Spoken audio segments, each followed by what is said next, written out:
Donc, si tu épouses une païenne, et elle s'est convertie dans les mariages. Ah. Oh, mais bien sûr, bien sûr. Est-ce que c'était un mariage devant Dieu ou non? Oui, oui. Toi, tu es...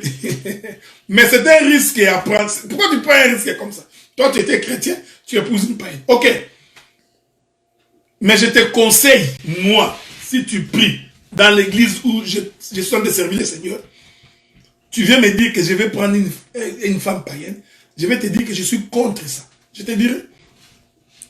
Je ne vais pas t'imposer, mais je vais te dire que je suis contre ça. Parce que quand tu vas commencer à souffrir, c'est nous qui allons souffrir avec toi. Parce que c'est auprès de nous que tu viendras tout le temps te plaindre, ils ont fait ceci, ils ont fait cela, d'autres ils ont fait ceci, ma femme a fait ceci. Ah, oh non, tu vois, c'est chez nous que tu viendras te plaindre. C'est pourquoi nous allons te dire, calmement, mon frère, ne va pas sur ce chemin-là. Ok? Bon, il y en a des têtus qui n'écoutent pas, surtout quand il est emporté par l'amour. Il va aller épouser. Je viendrai manger les poulets à la fête, frère. T'inquiète pas, je viendrai. Je vais venir, je vais manger. Tu épouses, tu viens. Une fois que tu es venu avec, il est possible que la femme se convertisse. Si c'est converti, gloire au Seigneur. Ok? Il n'y a que Dieu qui connaît s'il va se convertir. Mais si ça arrivait, gloire au Seigneur, mais je ne te conseille pas de faire ce chemin-là. Bon, les païens mariés avant la conversion. Et l'un d'eux s'est converti. Automatiquement, Dieu reconnaît ce mariage. Non, pas nécessairement.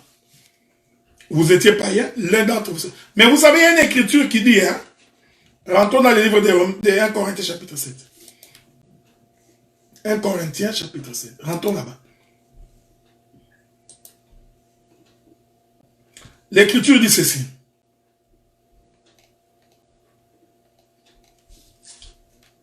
La Bible dit, le verset 1 Corinthiens chapitre 7, le verset 16. Il est écrit. Car sais-tu, femme, si tu sauveras ton mari, ou que sais-tu, mari, si tu sauveras ta femme. Bon, tu vois? Donc, ici, Paul pose la question. Paul, c'est une question, hein? C'est une question. C'est pas une affirmation. Paul dit, toi qui es chrétien, vous êtes mariés, vous étiez tous des païens. L'homme s'est converti, mais la femme ne s'est convertit pas encore. La Bible dit, tu continueras à prier. Parce qu'on ne sait pas si au travers de toi, l'homme peut être sauvé. Ici, le salut n'est pas automatique.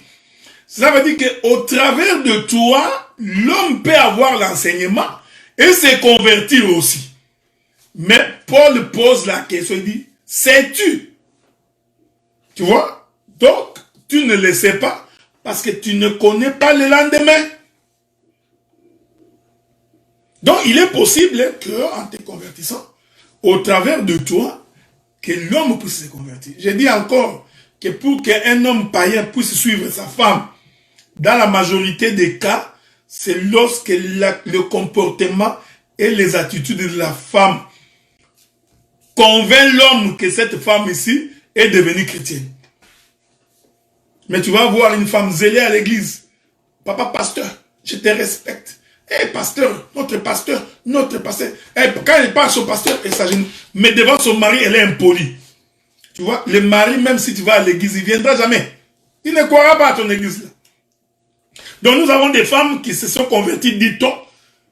Ils respectent beaucoup plus les hommes de Dieu dans leurs églises, mais sans respecter leurs maris, qui sont restés païens. Non. C'est ton comportement, ton attitude, ta manière de vivre, ta conduite peut interpeller la conscience de ton mari comme de ta femme pour que lui aussi, ou elle aussi à son tour, puisse se convertir.